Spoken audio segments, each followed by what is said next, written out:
السلام علیکم ورحمۃ اللہ وبرکاتہ۔ حضرات محترم، ایک سوال یہ ہے کہ کیا اسلام میں شادی کی سالگرہ منانا یہ جائز ہے یا نہیں؟ تو ہم آپ کو بتا دیں کہ اسلام میں شادی کی سالگرہ منانا یہ مطلقاً ناجائز و حرام نہیں ہے، اور حضرات محترم اس کے منانے میں کوئی حرج بھی نہیں ہے، آپ منا سکتے ہیں۔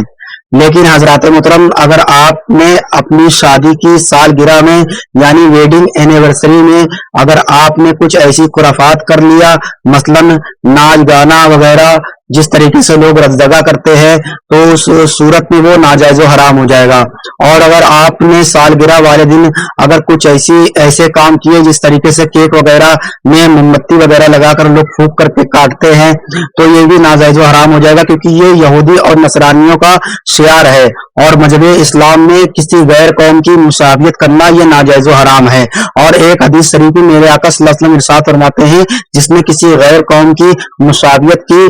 ان کا رویہ اختیار کیا، وہ ہم میں سے نہیں۔ حضرات محترم، ہم آپ کو بتا دے رہے ہیں کہ آج کل کے دور میں اپنے کچھ مسلمان بھائی بھی ہیں جو شادی کی سالگرہ مناتے ہیں، اور وہاں پر یہ دیکھا گیا ہے وہ لوگ کھانے وغیرہ کا بھی انتظام کرتے ہیں۔ کھانا کھلانا اسلام میں یہ جائز ہے اور بہت ہی ثواب کا کام ہے، لیکن اگر آپ نے شادی کے کھانے میں اگر غریبوں کو چھوڑ کر کے کیول امیروں کو دعوت دیا تو وہ ایسا کھانا یہ بہت برا کھانا ہے۔ حضرات محترم، اس کی ممانعت آئی ہے، لیکن اگر آپ نے غریب اور مسکینوں کو بھی بلایا ہے تو پھر آپ کا کھانا یہ جائز ہوگا اور صدقہ ہوگا۔ حضرات محترم، غریبوں اور مسکینوں اور لاچاروں کو بھی دعوت دینی چاہیے۔ اگر آپ دعوت نہیں دے رہے ہیں تو بہرحال ان کے لیے کھانا آپ سائڈ سے پنی وغیرہ میں رکھ کر کے گفٹ وغیرہ بنا کر کے ان کو آپ پیش کر سکتے ہیں، تو اس صورت میں بھی آپ کا وہ کھانا وہ تقریب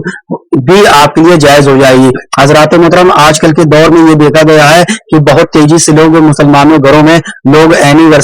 ویڈنگ اینیورسری منا رہے ہیں، یعنی شادی کے سالگرہ منا رہے ہیں، اور وہیں پر دیکھا گیا ہے کہ بہت سارے لوگ اس میں ناچ گانا کرتے ہیں اور ڈی جے وغیرہ بجاتے ہیں، اس سے بہت برے اور فاحش گانے بجائے جاتے ہیں، بہت ساری نچنیاں وہاں پر آ جاتی ہیں۔ تو حضرات محترم، وہاں پر لڑکے اور غیر محرم اور محرم سب ایک ساتھ ہو جاتے ہیں، اور اس صورت میں باہر سے لوگ جو ہے ڈانس وغیرہ بھی کرتے ہیں۔ حضرات محترم، یہ یہودی اور نصرانیوں اور غیر قوموں کی مشابہت ہے، ایسا بالکل نہیں کرنا چاہیے۔ ہاں، اگر آپ کو ویڈنگ اینیورسری کرنا ہے اور سالگرہ کو منانا ہے، اور اگر آپ کو اس میں ثواب بھی کمانا ہے، تو ہم آپ کو ایک راستہ بتا دے رہے ہیں کہ آپ اس دن فاتحہ خوانی کا گھر پر انتظام کر لیجئے، اور گھر میں ایک چھوٹی سی میلاد شریف کی محفل رکھ لیجئے، جس میں دوپہر کے خواتین اسلام کو بلا لیجئے، یعنی عورتوں کا پروگرام کر لیجئے پردے کی آڑ میں رہ کر کے، اور شام کے آپ جو ہے مرد حضراتوں کا ہی پروگرام جلسہ وغیرہ چھوٹا سا گھر پر ہی کرا سکتے ہیں۔ اور حضرات محترم، اس میں آپ دعا بھی کر سکتے ہیں کہ اللہ تبارک و تعالی ہماری جس طریقے سے میاں بیوی محبت کے ساتھ ایک سال گزرا، اسی طریقے سے پوری زندگی بھی گزرے، اور اس میں اچھی اچھی دعائیں کیجیے، اور اچھے سے جو ہے اس کو جس طریقے سے اسلامی طور طریقے ہوتے ہیں اس طریقے سے آپ اگر کریں گے تو یہ تقریب اور یہ محفل آپ کے لیے باعث ثواب ہوگی، باعث مسرت ہوگی، اور آپ کے لیے اچھی ہوگی، اور ہو سکتا ہے یہ محفل آپ کے لیے کل بروز قیامت آپ کے لیے بخشش کا ذریعہ بن جائے۔ کیونکہ اگر آپ دین کی محفل گھر پہ سجاتے ہیں، اگر آپ کی دین کی محفل سجانے کے سبب اگر کسی نے بھی اگر کلمہ پڑھ کر کے مسلمان ہو گیا اور اچھے سے وہ دین کے راستے پر چلنے لگا، تو ہو سکتا ہے کہ اسی کے سبب آپ کو ثواب کے آپ مستحق بن جائیں۔ حضرات محترم، آج کل کے دور میں لوگ گھروں پر جو ہے برتھ ڈے وغیرہ ہی مناتے ہیں، تو اس میں بھی کوئی حرج نہیں ہے، کیک وغیرہ کاٹتے ہیں، اس میں بھی کوئی حرج نہیں ہے، لیکن خدا را یہودی اور نصرانی جس طریقے سے کرتے ہیں اس طریقے سے آپ دور رہیں، اور اچھے انداز میں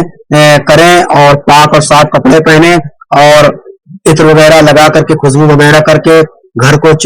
میں صاف صفائی کر کے اور اچھے سے آپ محفل کو کریے، اور فاتحہ خوانی کا انتظام کیجیے۔ اور اگر آپ کے پاس اللہ تبارک و تعالی نے حیثیت دی ہو تو آپ غریبوں اور مسکینوں کے لیے کھانا پکوا کر کے بھی بانٹ سکتے ہیں، اور گھر پر بھی اپنے ساتھ گھر میں فیملی کے ساتھ مل کر کے اور دوست احباب اور خاندان رشتہ داروں کو بھی دعوت دے کر کے بھی آپ محفل کر سکتے ہیں، اس میں کوئی حرج نہیں ہے۔ وما علینا الا البلاغ المبین۔ استغفر اللہ ربی من کل ذنب واتوب الیہ۔ السلام علیکم ورحمۃ اللہ وبرکاتہ۔